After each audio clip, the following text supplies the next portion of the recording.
Aleluia, glória a Deus, Deus é bom, graça e paz, queridos.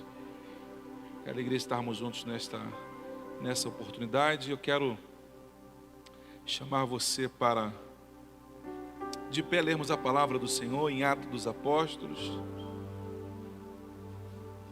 capítulo 3, logo no comecinho ali do livro de Atos dos Apóstolos, escrito por Lucas, amigo, companheiro do apóstolo Paulo em suas viagens, também autor do terceiro evangelho escreveu São Lucas. Lucas capítulo 3, versículo 1. Aleluias. Milagres no caminho da oração. Eu acho muito curioso como Deus trata. Obrigado, querido, Deus te abençoe. Como é que Deus faz as coisas. Vou tratar sobre esse assunto hoje, sobre a questão da oração. E aí um dos atendimentos agora pela tarde, para atender uma família, foi exatamente para falar sobre a questão da oração. E aí eu estou lá atrás, o pastor João me mostra uma caixinha que o Ministério de Intercessão conseguiu lá, para depositar as orações ali. É lindo ver como Deus nos conduz. É lindo. Você achou? Diga amém. Diz assim a palavra do Senhor: Pedro e João subiam juntos ao templo à hora da oração, a nona, ou às 3 horas da tarde. E era trazido um varão, um homem que desde o ventre da sua mãe ele era coxo, o qual todos os dias punham à porta do templo, chamada Formosa, para pedir esmolas aos que entravam. E ele, vendo a Pedro e a João, que iam entrando no templo, pediu-lhe que lhes dessem uma esmola. E Pedro, com João, fitando os olhos nele, disse: olha para nós. E olhou para eles, esperando receber alguma coisa. Diga, alguma coisa. E disse Pedro: não tenho prata nem tenho ouro, mas o que eu tenho, isso eu te dou. Em nome de Jesus Cristo Nazareno, levanta e anda. E tomando pela mão direita, o levantou, e logo os seus pés e os seus tornozelos se firmaram. E saltando ele, pôs-se em pé. E andou e entrou com eles no templo, andando e saltando e louvando a Deus. E todo o povo ouviu andar e louvar a Deus. E conheciam-no, pois era ele o que se assentava a pedir esmola à porta formosa do templo. E ficaram cheios de pasmo e assombro pelo que lhe acontecera. Você pode tomar o seu lugar, com a Bíblia aberta, papel e caneta na mão. Aleluia. Pedro e João, 2 discípulos, 2 apóstolos agora, que foram discipulados por Jesus. O texto diz que eles estão caminhando juntos e aprenderam bem a lição de Jesus, porque o Senhor havia orientado que eles não deveriam andar só. Era sempre de 2 em 2. E ao ver esse texto, eu já entendo de uma vez que eles entenderam bem a lição que Jesus lhes havia passado, andando de 2 em 2. E o texto diz que eles subiam juntos ao templo à hora da oração. Existem pelo menos 3 horas de oração entre os judeus: manhã, à tarde e no início da noite. Essa aqui é a 3ª hora, é a hora nona, perdão, é às 3 horas da tarde. Pedro e João estão indo para o templo, logo depois do almoço, eles estão indo para o templo para orar. E é bom lembrar para você, que quando a gente fala que eles iam ao templo, é bom lembrar que eles não tinham acesso a dentro do templo, ao interior do templo, porque ao interior do templo apenas o sacerdote podia entrar. Então eles tinham acesso, na verdade, era ao pátio do templo, era o lugar mais próximo do templo que eles podiam ir. Então eles não tinham acesso aqui dentro, como vocês estão aqui agora sentados. Nós ficaríamos lá no estacionamento, cultuando de lá. Vocês ficariam lá em pé, cantando, orando, bem parecido com o que você vê hoje as pessoas fazendo no Muro das Lamentações. As pessoas ficavam ali mesmo, cantando, alguém lendo um salmo, lendo alguma coisa, e eles ficariam ali do lado de fora. E eles estão indo, eles têm uma hora marcada, eles têm um compromisso. Eles têm um compromisso da oração. Quanto? Não responde para mim não, que eu não quero saber não. Mas responde para você aqui. Quantos aqui tem esse compromisso de ter um horário de oração na semana? Quantos aqui tem esse compromisso de consigo mesmo? Não é com o pastor não. É você ter um compromisso consigo de orar sempre naquele horário. Não, pastor, às 3 da manhã eu levanto para orar. Às 4 da tarde eu levanto para orar. Eu vou orar às 3. Eles tinham esses horários para orar. E que hábito bom. Que hábito bom você ter esse momento de oração. Os muçulmanos têm o horário deles de oração. Vocês sabiam disso? E não importa se você está na loja dele comprando, e se chegar a hora da oração deles, eles vão te ignorar, vão estender um tapete no chão, em direção à Meca, eles sabem qual é o posicionamento que devem ficar, e ali eles se ajoelham em reverência a Deus, e ali eles adoram a Deus. Mas às vezes a gente não tem os mesmos hábitos de oração, e a gente vive pedindo para que os outros orem por nós. Agora você imagina, tem gente que não gasta 5 minutos para orar por si, mas fica confiando nas pessoas que ele pede para que orem por ele. Se essas pessoas não orarem por ele, ele está muito mal, porque nem ele mesmo ora por si, nem os outros oram por ele. Então, como eu não tenho certeza se vão orar por mim, o mínimo que eu posso fazer é eu ter uma rotina de oração. É o mínimo que eu posso fazer. Esses dias, faz um tempinho já, algumas semanas atrás, talvez 1 mês ou 2 meses, estávamos no nosso GDC, ali no Pedra Branca, e eu, em determinado momento, eu chamei para que nós fôssemos orar, tirar um tempo de oração. Orar pelos enfermos, por quem estava precisando de um pedido de oração, iríamos orar uns pelos outros. E aí eu peguei o meu Spotify, conectei a caixa de som da nossa irmã, usei o Bluetooth lá, e conectei meu celular, a caixa dela, e coloquei no Spotify a minha playlist de oração, que tem algumas canções somente instrumental, de hinos instrumental. E eu coloco o fundo musical igual esse aqui, que o presbítero Fábio está fazendo. Bem assim. E aí, enquanto está tocando aquela música, aqueles hinos instrumentais, eu vou fazendo a minha oração. E isso me ajuda muito a me concentrar naquele momento da oração. Fui fazer isso, e aí de repente entrou lá o comercial do Spotify. Para quebrar o clima, para acabar com o negócio. Aí alguém falou assim: ô pastor, o senhor não paga o Spotify não? Eu falei assim: não, varão, até o ano passado eu ainda consegui pagar, mas esse ano eu estou usando o grátis, e o grátis tem comercial, eu não estou podendo pagar, era 300 e poucos reais o anual, acho que foi para 400 e poucos reais, eu não podia mais pagar, não conseguia pagar mais. Aí ele falou assim: não, então vou fazer o seguinte para o senhor, me dá o teu e-mail aí.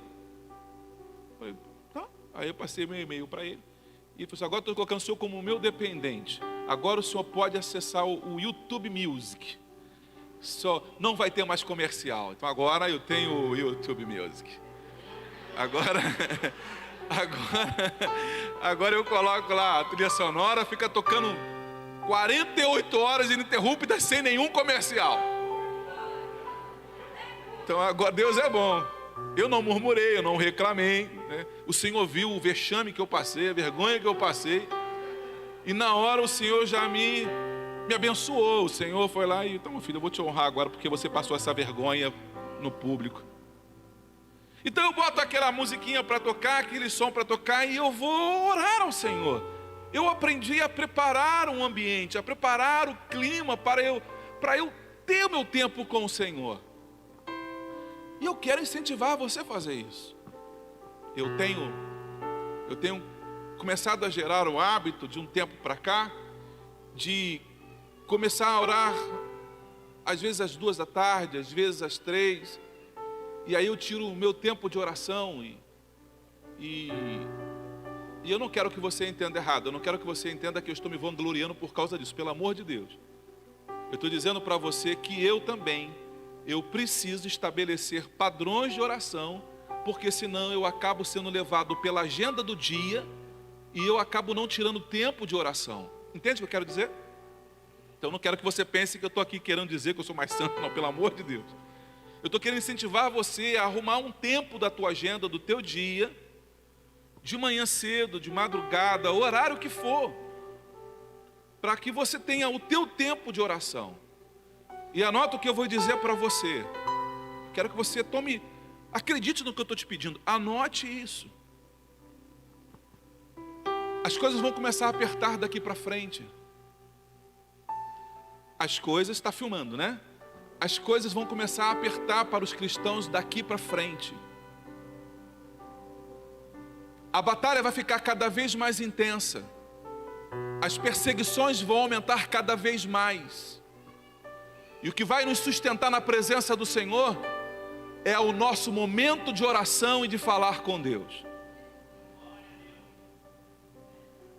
Eu quero incentivar você a ter o seu tempo de oração. Pedro, ele tinha um amigo de oração. A gente encontra amigos para tudo. Você tem pessoas que são amigos para ir para o botequim, que passam lá para te chamar para tomar um goró. Fulano, vamos lá tomar uma. Vamos tomar uma gelada. Se está calor, toma para poder refrescar a gelada. E se está no inverno, toma gelada para esquentar. A desculpa é só para beber. Mas o fato é que o que eu acho bonito disso é que você tem um amigo para essas coisas. Se você vai no campo de futebol, é chato você ir torcer para o teu time sozinho. Você sozinho com a bandeirinha. Não tem graça. A graça é você estar com o teu amigo do lado ali. Caramba, você viu o cara, você viu? Está junto. Então a gente tem amigo para tudo. Por que não temos amigos de oração? Por que não temos amigos que nos lembrem? Ô varão, hoje à noite, hein? Hoje é tarde, amanhã de madrugada, hein? Vamos orar. Eu lembro que a minha tia, eu tinha uma tia, ela faleceu há alguns anos, a Irene, ela era minha conselheira. Eu era adolescente e a Irene, minha tia Irene, ela era a minha conselheira. Ela era mais velha do que a minha mãe. Então eu me aconselhava com ela. E um dia ela está contando uma história para mim, ela contou que, e eu nunca mais me esqueci disso, que ela tinha algumas amigas na igreja, e olha que naquela época nem telefone tinha em casa. Só tinha telefone em casa quem tinha muito dinheiro. Você, quando comprava um telefone, você comprava até ações da Telebrás. Você era acionista, você tinha ações agora. E elas decidiram no culto, após o culto acabar, da palavra que o pastor tinha pregado, elas decidiram que iam tirar um tempo de orações juntas. Mas elas moravam em casas distantes umas das outras. E como é que elas iam fazer então para poder orar no mesmo horário que elas tinham combinado, se moravam longe uma das outras? Naquela época, sem telefone, sem rádio, sem nada. E elas combinaram assim: vamos fazer assim. Não coloquem o telefone para despertar. Mas nós vamos orar às 3 da manhã. E aquela que acordar, primeiro, vai levantar e vai começar a orar e vai falar: Senhor, acorda as outras agora. Senhor, quem acordou? Eu não sei se ela acordou primeiro ou se acordou depois de mim. Eu só sei que a hora que eu acordar, eu vou começar a orar e minha oração vai ser: Senhor, acorda a outra. E aí vocês tomem nota a hora que cada uma acordou. E assim, se for no domingo à noite, passou a semana inteira. Não tinha telefone, não tinha zap para ninguém perguntar: e aí, como é que foi a experiência? Tinha que esperar o próximo domingo. E quando elas se viram no domingo, já veio as meninas, tudo numa alegria, no frenesi, as 3 lá. E aí, como é que foi? Cada um com um papelzinho na mão. Quem mostra primeiro? Eu não vou contar até 3, a gente mostra junto. o horário que elas levantaram para orar. E quando falaram 1, 2, 3, e já que elas mostraram um papelzinho, as 3 marcaram às 3 horas da manhã. Quem acordou primeiro? Eu não sei, nem elas sabem. O que elas sabem é que uma delas acordou e orou: Senhor, acorda a outra. E a outra falou: Senhor, acorda a outra. E o fato é que o Senhor as visitou naquela madrugada durante aquela semana. E eu poderia contar aqui o número de experiências que a minha tia começou a me relatar por causa desse episódio, porque começaram a desenvolver o tempo de oração. Todo mundo aqui sabe do poder da oração. Todos nós sabemos do poder da oração. Tanto que a gente pede um ao outro: ora por mim, Charles, ora por mim. Ó, fulano, ora por mim. Fulano, eu estou precisando de oração, ora por mim. Não é orar para mim não, é orar para Deus intercedendo por mim. Eu não sei, deixa eu abrir um parênteses aqui, irmãos. Eu não sei porque que a gente acha que tem que orar e gravar a mensagem da oração para mandar para o outro. Eu não preciso orar. Se o Charles pedir oração para mim: pastor Gisele, estou passando por uma luta. Ora, quando você for orar, não esquece de orar por mim. Tá bom, Charles, eu vou orar. Eu já disse para ele que eu vou orar. E eu vou orar. Aí as pessoas começam a inventar umas coisas diferentes por aí. Eu fico olhando e falei: Jesus amado, onde é que aprende essas coisas? Aí parece que ele gera uma necessidade de que eu grave a oração que eu estou fazendo para Deus. Aí eu gravo a oração e eu mando para ele ouvir a oração que eu estou fazendo para Deus. Entende o que eu quero dizer? Não, né? Se a oração é para Deus, ele precisa saber da oração que eu fiz. Ou então vamos orar juntos. Vamos orar juntos. Aí eu faço uma oração audível, alta, para que ele possa orar: Senhor, abençoa o teu servo. Mas se a gente sabe que a oração é algo importante, por que a gente não desenvolve o hábito da oração? Eu tenho certeza absoluta que se eu perguntar aqui quantos têm um hábito de orar especificamente todos os dias, 1 hora X por dia, eu tenho certeza que nem a metade da igreja. Eu vou me surpreender se 10% da igreja levantar a mão dizendo: pastor, eu tenho um hábito de orar todo dia, às 3 da manhã, às 4 da manhã, 5 minutos não importa, mas é um hábito que você não interrompe. Eu oro todo dia, 10 minutos por dia. Eu tenho certeza que nem 10% da igreja faz isso. Mas por que, se nós sabemos que a oração é algo importante para o cristão? O texto diz que Pedro e João estão subindo juntos às 3 da tarde para orar. Você já tem amigo de oração? Você já tem alguém que é teu amigo de oração? Jó, no capítulo 42, versículo 10, diz assim: e o Senhor virou o cativeiro de Jó quando este orava pelos seus amigos. E o Senhor acrescentou a Jó outro tanto em dobro a tudo quanto dantes possuía. Quando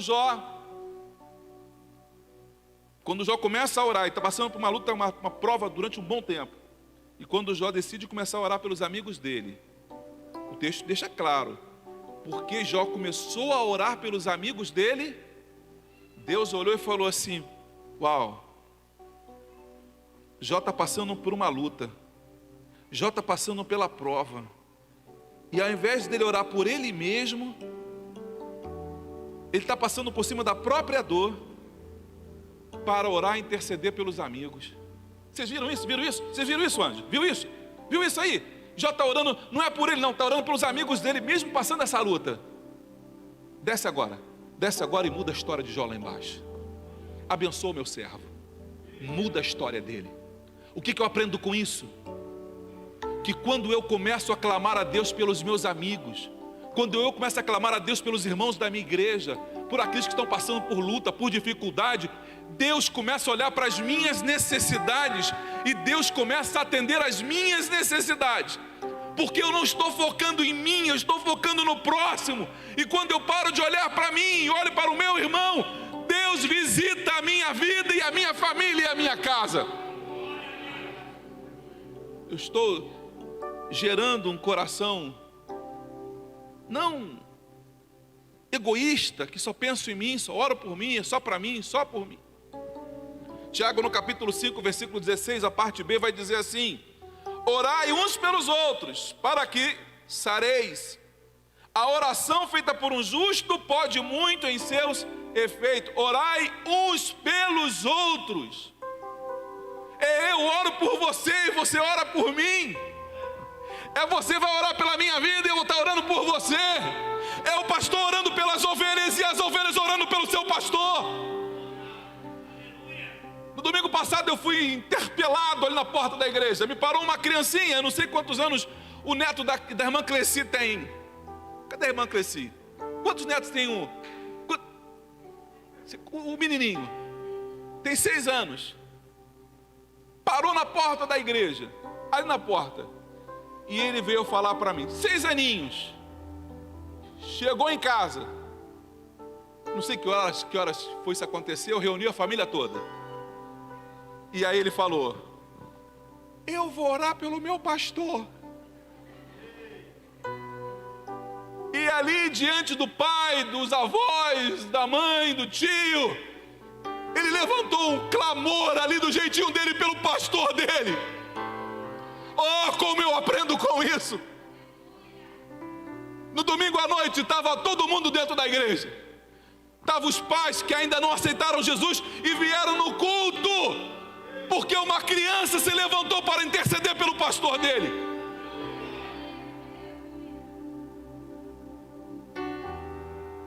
Nós precisamos mudar o nosso comportamento, irmãos, isso para ontem.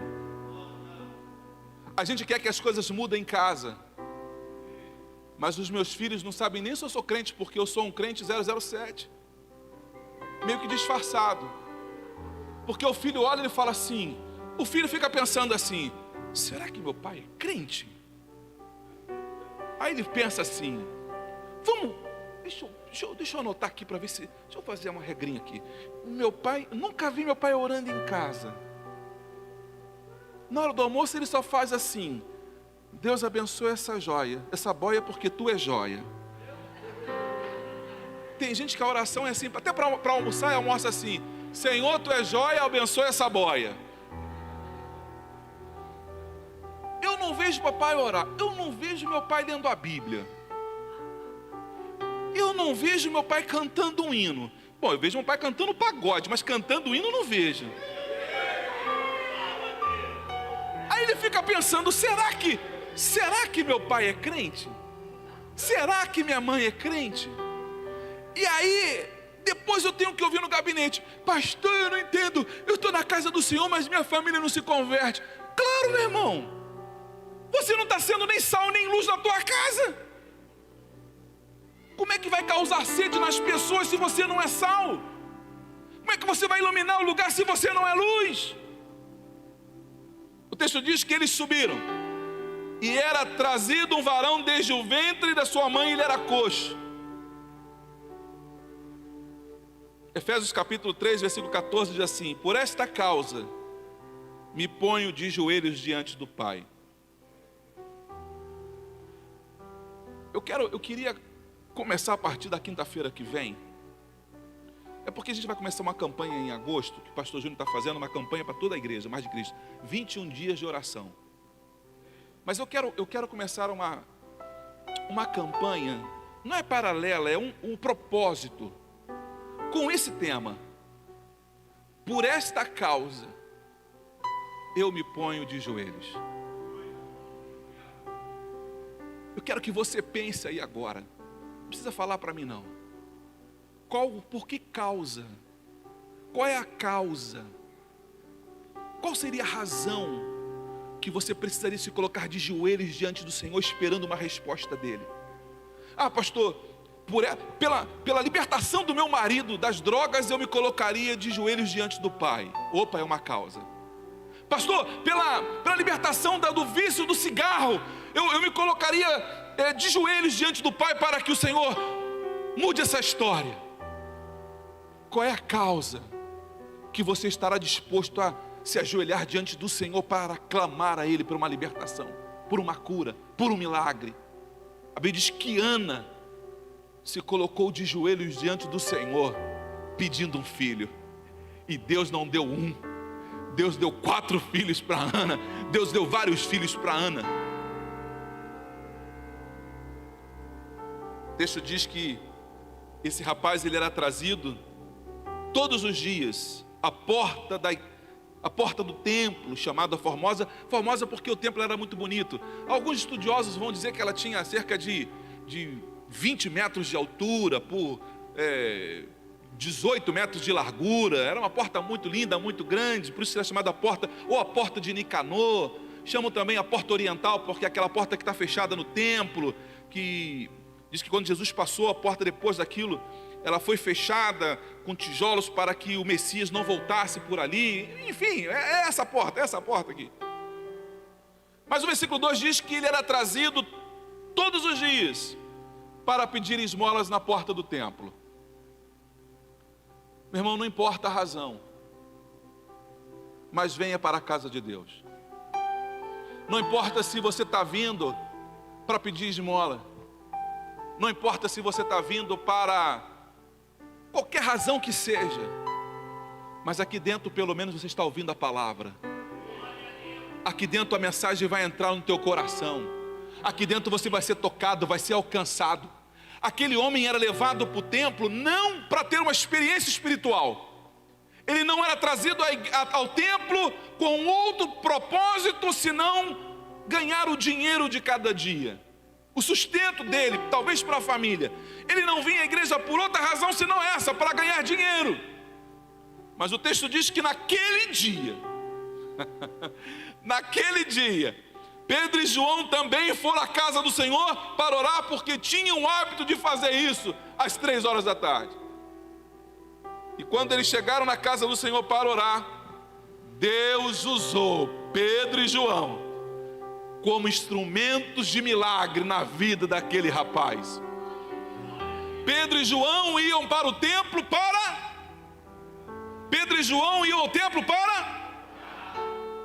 Eles foram para orar, foram para falar com Deus. E quando chegaram na porta do templo, se depararam com um grande problema. Um rapaz paralítico pedindo dinheiro. E aí Pedro diz: olha para nós, olha para cá. Nós não temos nada. Não tenho dinheiro nenhum. Aceita Pix. É capaz de ser mendigo de passar aí. Não tenho, eu só tenho Pix. Eu aceito Pix. É capaz dele fazer, aceito Pix. Aquele homem veio naquele dia, como nos outros dias, para pedir esmolas, mas voltou para casa curado. Eu fico pensando nele, ele se arrumando para sair de casa, botando o casaquinho, a capa dele, a capa oficial de pedinte.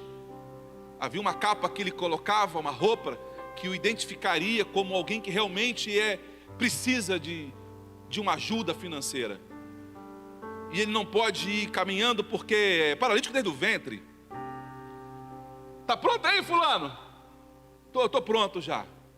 Pega ele, bota num carrinho, bota nas costas, bota no braço. Vamos levar ele para lá. Aqui, né, que você fica, né? Aqui, né? É aqui mesmo. Tá bom aqui? Tá bom. Bota o chapéu por causa do sol.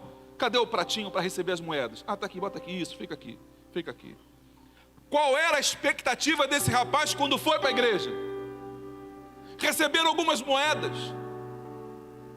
Ele não sabia se receberia muitas ou poucas moedas, mas ele sabia que sempre ganhava alguma coisa.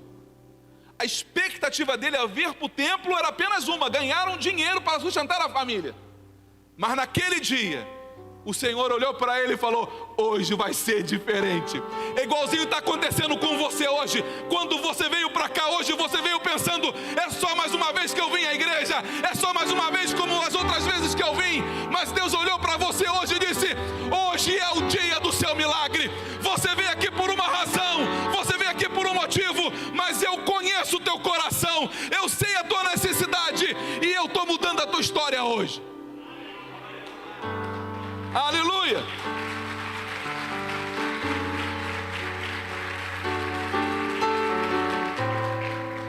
Pensa agora em Pedro e João, irmãos, que estão indo para orar, estão indo para falar com Deus, mas eles estão cheios de Deus, estão transbordando de Deus,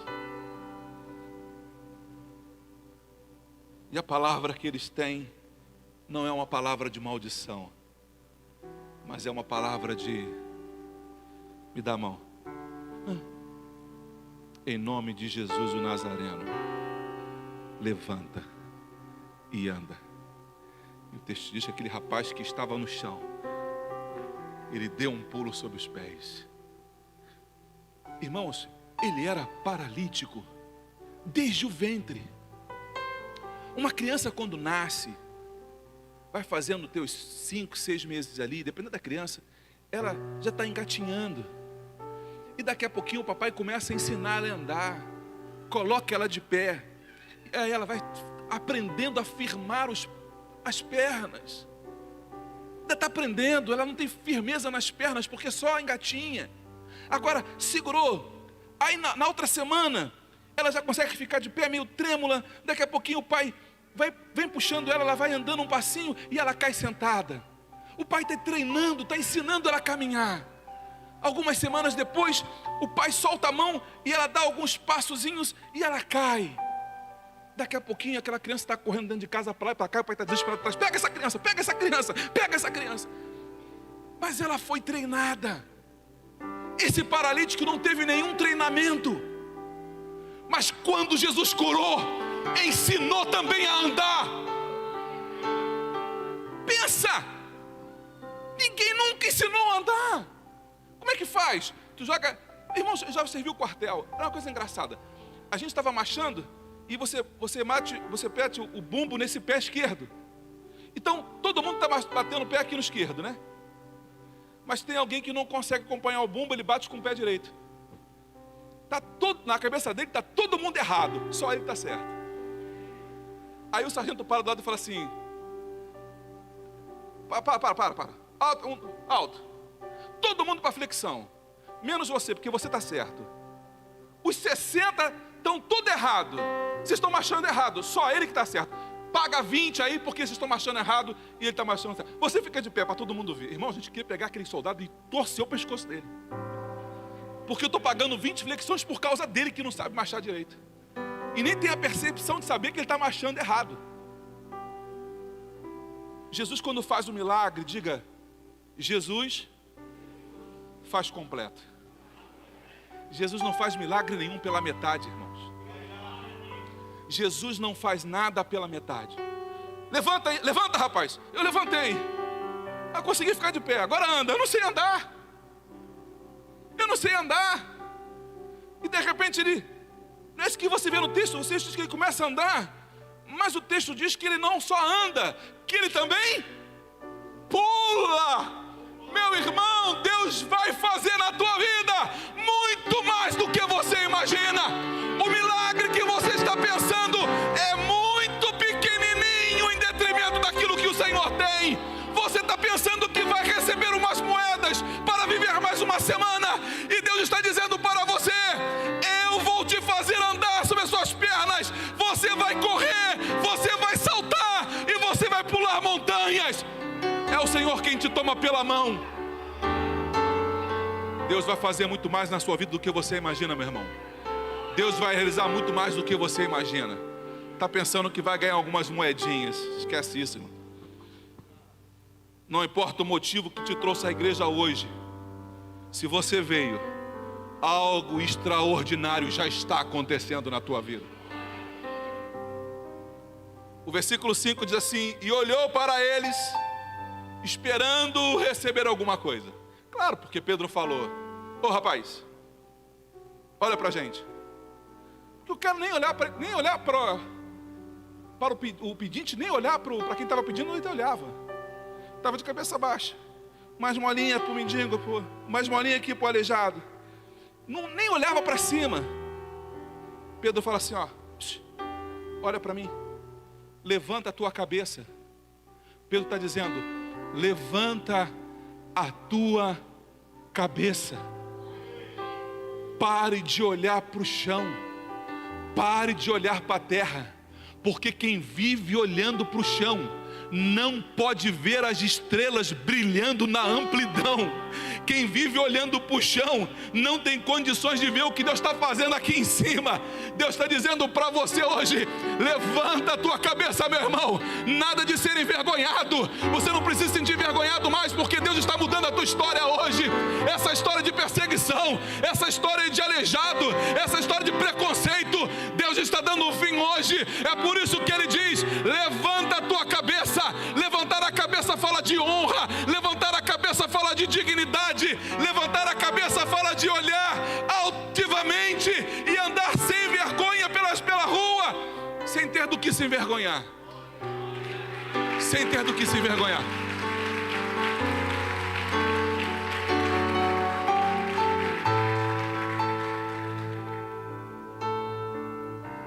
Ele disse assim: esperando receber alguma coisa. Diga, alguma coisa. O que é alguma coisa, pastor? Alguma coisa fala de indefinido. Pastor, eu queria comer. O que você quer comer? Ah, não sei, qualquer coisa. Bom, se alguém chega comigo no restaurante e fala para mim: ah, eu queria comer qualquer coisa. Qualquer coisa? Tá. Então, entra comigo junto, vamos comer uma dobradinha aqui agora. Eu amo dobradinha, mas tem gente que não suporta. Ai, pastor, pelo amor de Deus. Tem nordestino aqui na igreja? Levanta a mão assim, nordestino. Eu topo uma buchada de bode, porque eu já comi. Mas tem gente que, meu Deus do céu, não aguento, nem suporto. Ai, pastor, até arrepia, pastor. Mas eu gosto. Mas se você diz que gosta de qualquer coisa, você pode de repente sentar à mesa para comer um prato que você não gosta, exatamente porque você não foi específico naquilo que você falou. Você falou alguma coisa. Qualquer coisa que for colocada diante de você, você vai ter que se lamber os beijos, como diz o outro. Lamber. Tem uma turma aqui que não gosta de sopa. É a minha alegria. Domingo agora, acabou o culto, alguém me parou na porta da minha sala e falou assim: pastor, eu queria fazer um convite para o senhor, minha esposa queria fazer um convite para o senhor. Eu falei: pode fazer, varão. Qual é o convite? A gente queria chamar o senhor para tomar uma sopa. Eu falei: opa, aonde é essa sopa? Ah, não tem um restaurante aqui perto que serve sopa aqui perto, e eu queria levar o senhor lá. O senhor é meu convidado, o senhor e a esposa são os nossos convidados para um rodízio de sopa. Eu falei: oh, glória a Deus. Oh, Jeová, como tu cuida de mim, Senhor. Deus, irmão, Deus cuida. Ah, Deus cuida.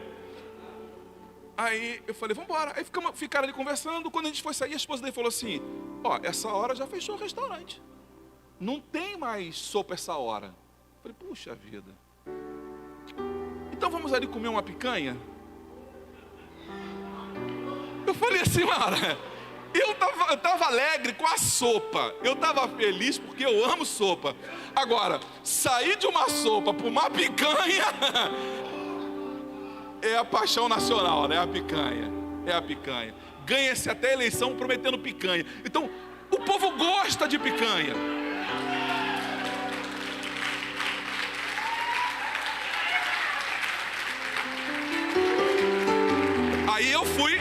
Aí eu fui comer a picanha.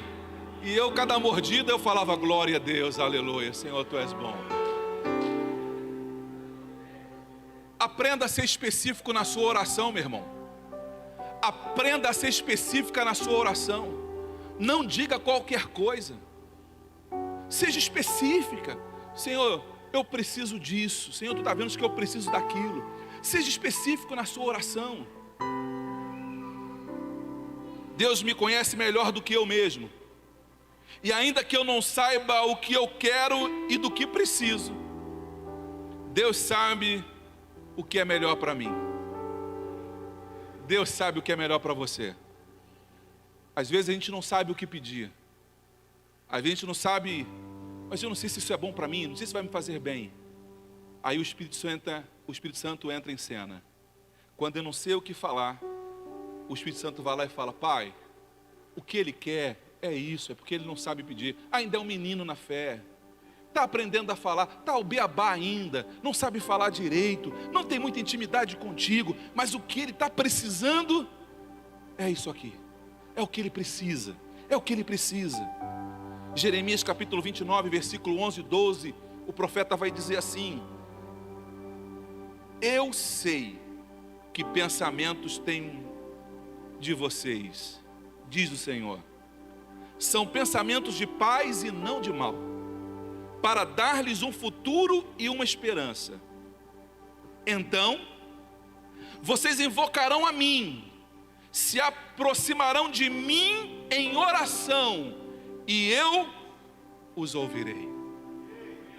Deus está dizendo para mim e para você nesta noite: comece a se aproximar de Deus em oração, meu irmão. Comece a buscar Deus em oração. Que mesmo que você não saiba o que você precisa pedir para Ele, o fato de você começar a falar com Ele, Deus vai olhar para você e falar assim: você não sabe o que você precisa, mas eu sei que eu tenho para você melhor do que você imagina.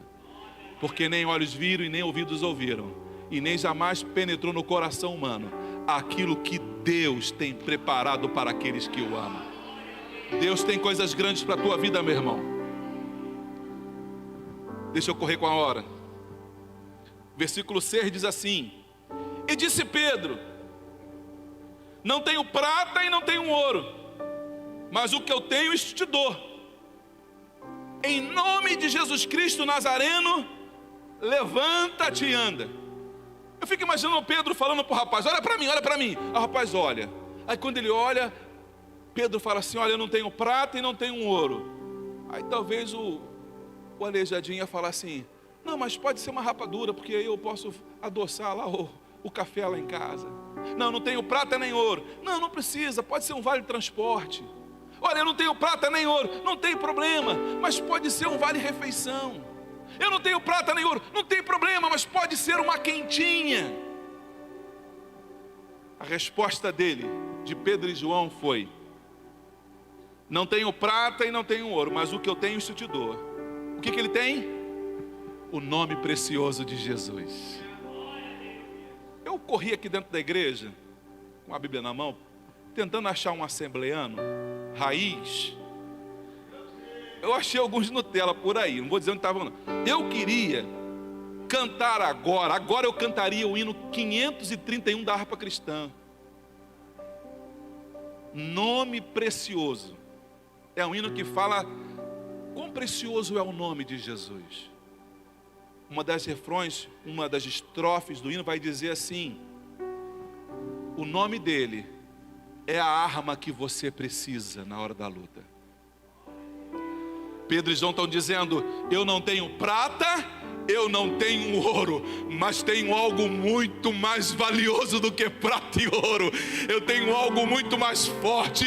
Eu tenho algo pelo qual tudo foi criado. Eu tenho algo que tem autoridade no céu e na terra. Eu tenho algo comigo que é mais precioso do que você pode imaginar. O que eu tenho de precioso é o nome santo de Jesus, o Filho de Deus. Olha, em nome de Jesus, levanta e anda. E aquele homem se colocou de pé. Oh, aleluia! Aleluia!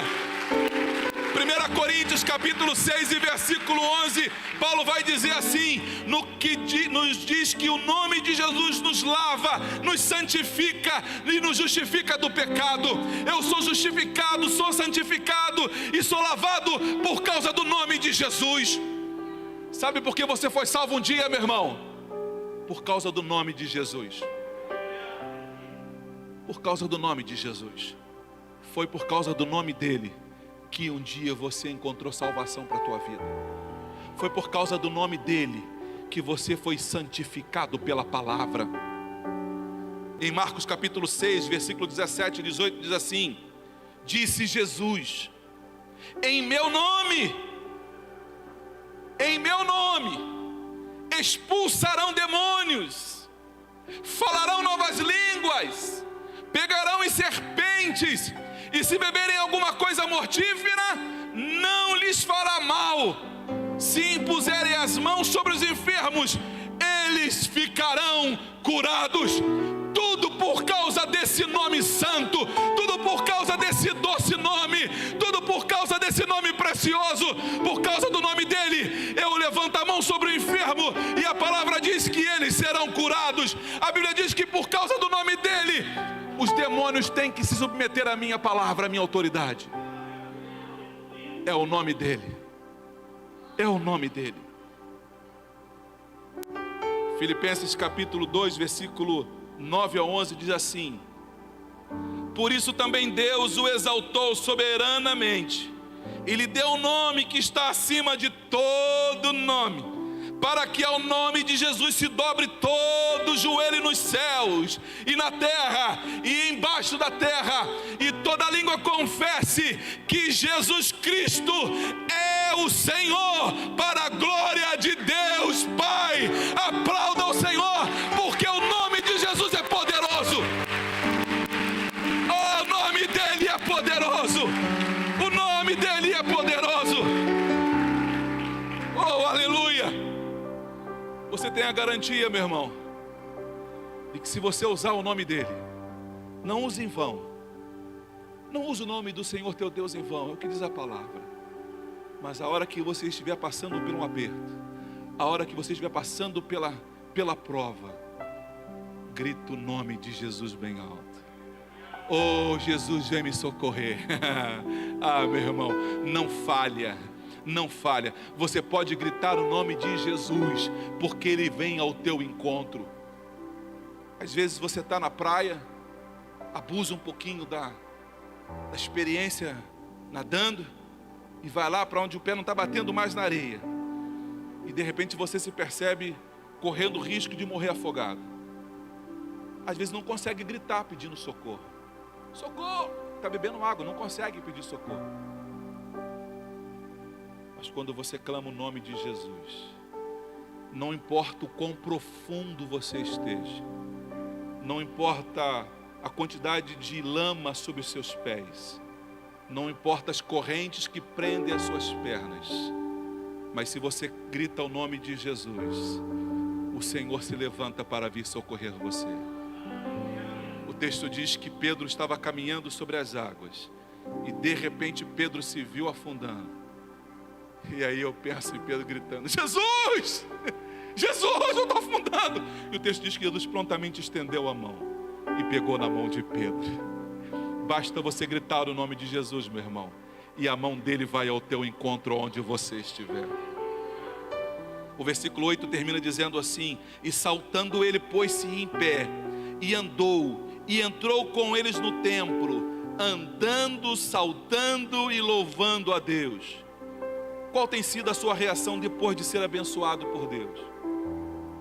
Parece óbvio essa pergunta, né? Parece óbvio a resposta para essa pergunta.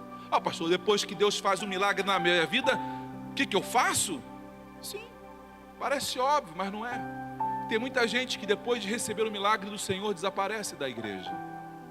Tem muita gente que depois de receber uma bênção do Senhor, veio para ganhar uma prata, veio por causa de algo perecível, mas Deus foi lá e salvou a família.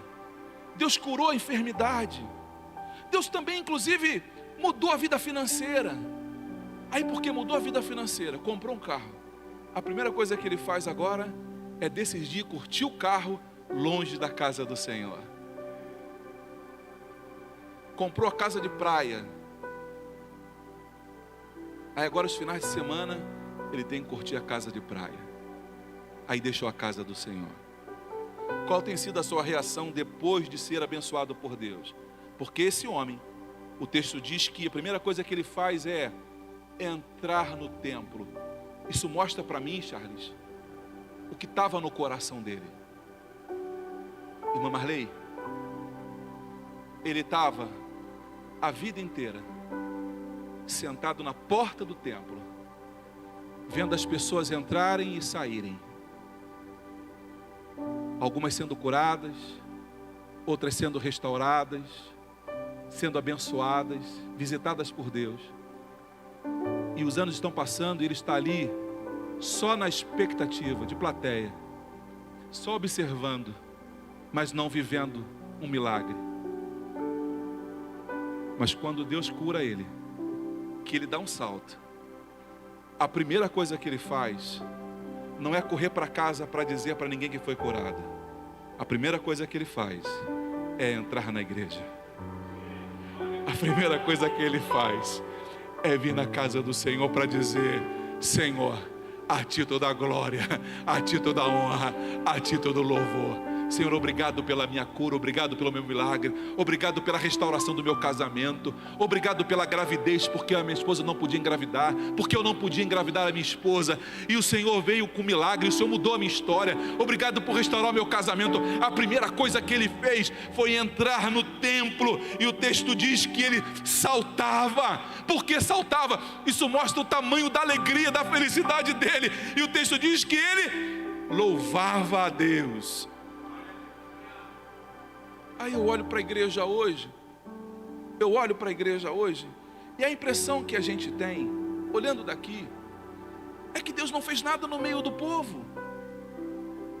A impressão que a gente tem é que Deus não está curando, que Deus não está restaurando, que Deus não está livrando, que Deus não está salvando, porque a gente não vê as pessoas com o mesmo tipo de comportamento, pulando na presença do Senhor, saltando na presença do Senhor, dando glória a Deus, aleluia, dizendo: Senhor, Tu és santo, santificando o nome do Senhor. O texto diz que ele pulava, saltava e louvava a Deus. Mas não era algo escondido não, irmãos. Eu estou feliz, eu vou aqui atrás, pular aqui atrás, porque eu vou. Aí aqui atrás ele, uhul, yes, obrigado Senhor, ninguém pode ver, uau, ninguém pode ver.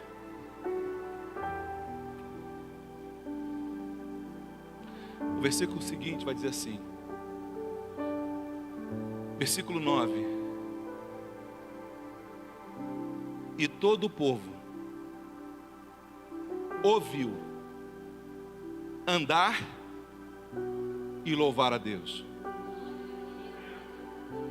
As pessoas estão vendo você fazer a mesma coisa? As pessoas estão vendo você andando na presença do Senhor e glorificando e exaltando o nome dEle? Porque quando as pessoas veem esse rapaz que era paralítico a vida inteira, pulando, saltando, correndo e glorificando a Deus, o texto diz: todo o povo viu e conheciam-no, pois era ele o que se assentava a pedir esmolas à porta formosa do templo, e ficaram cheios de espanto e assombro pelo que lhe acontecera. Ou seja, o temor caiu no meio do povo. O povo foi cheio de temor, porque viu o que Deus fez na vida daquele rapaz. Eu quero que você vá para casa hoje. Eu preciso ir para casa hoje.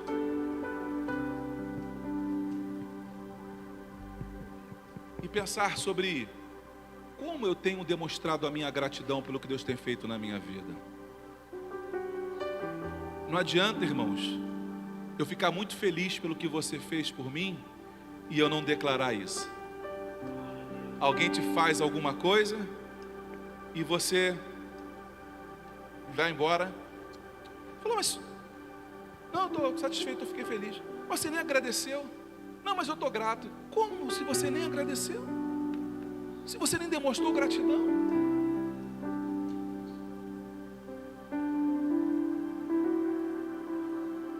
O que o povo tem visto você fazer depois de ter sido abençoado? Todo o povo viu louvar a Deus. Se nós formos fiel no pouco, irmãos, Deus vai nos colocar no muito. Uma das passagens mais tristes, uma das mais tristes que eu acho na Bíblia, é a passagem dos 10 leprosos. A lepra, ela vai matando o cara aos poucos.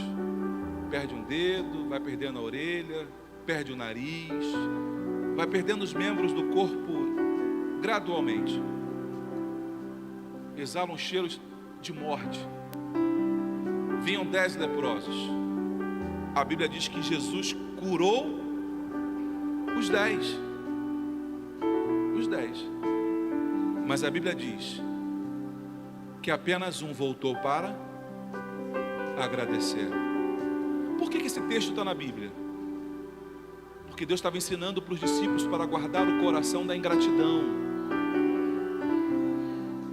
Quando alguém fizer alguma coisa por você, entenda que ela fez usada pelo Senhor para abençoar a tua vida.